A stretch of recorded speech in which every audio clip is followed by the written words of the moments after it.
आप सुने होंगे जरूर, बड़ी ही रसिक गीत है।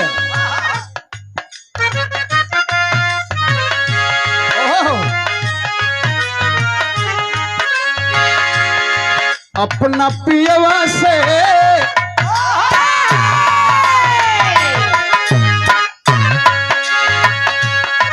अपना पियवा से निहोरा करस गोरिया, नजरिया के सोझा रही जी।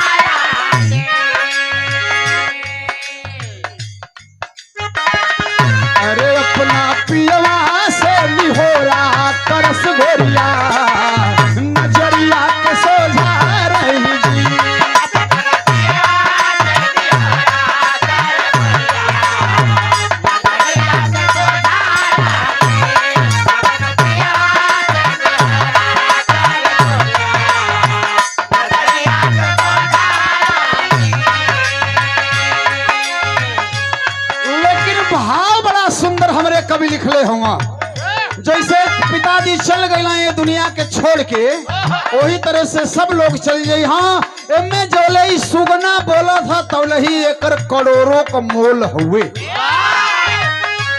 का कहल गई? अरे सुगना भागी गईले, सुगना भागी गईले निकाली बहरवा, वो सुगना भागी गईले निकाली बहरवा, पिजड़वा कमोल नहीं खे।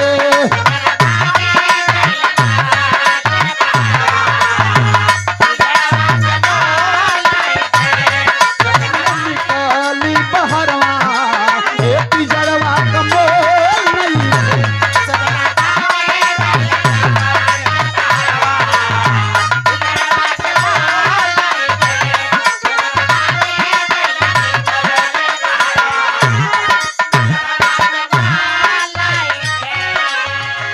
अरे सुगना भागी गईल निकाली बहरवा, पिजड़वा के मोल नहीं खे।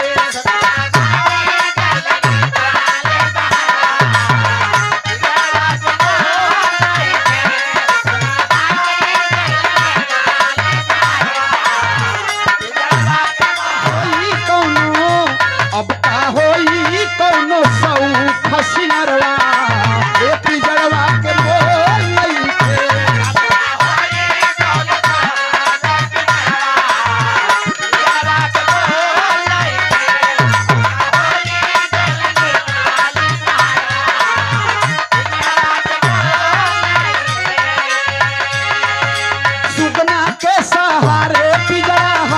दौलत रहले।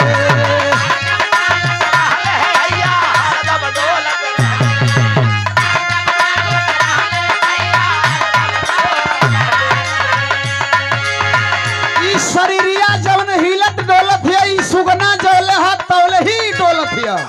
आज जहिया में से निकल जाई तो स्थिर हो जाई, एकदम बिल्कुल शून्य हो जाई। और सुगना के सहारे पिजड़ा हरदम दौलत रहले।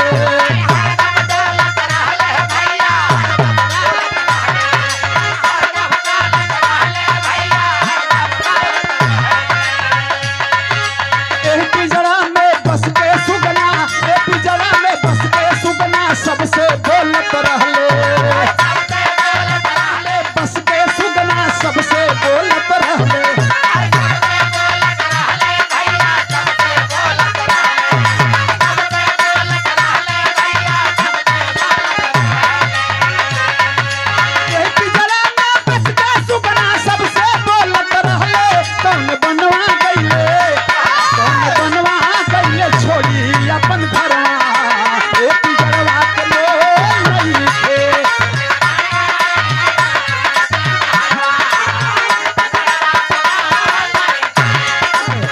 अरे कौने बनवा गईले छोड़ी अपन घरवा, पिजड़वा के मोल नहीं।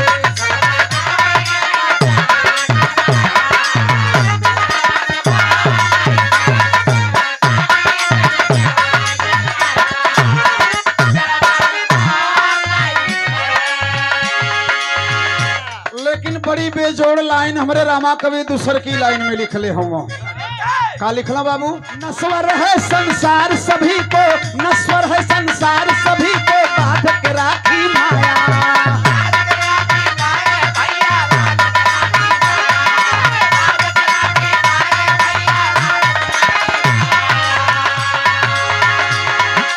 माया को जो दूर किया वो प्यार प्रभु का पाया।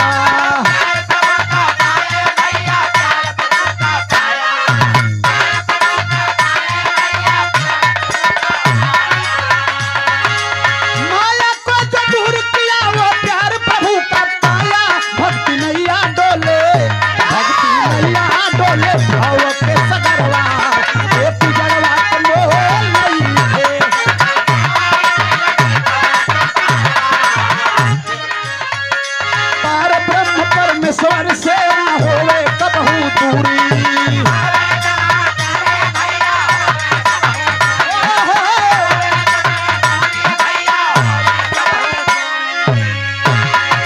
पार ब्रह्म परमेश्वर से ना होवे कबहू दूरी।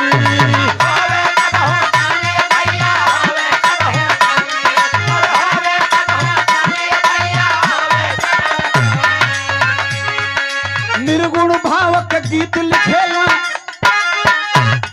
और निर्गुण भाव के गीत लिखे रामा कवि गाजीपुरी।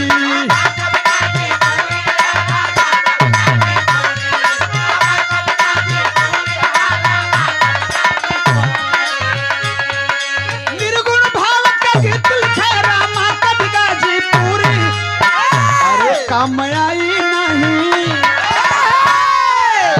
काम आई नहीं पंच देव लहरवा, पिछड़वा के मोल लिखे।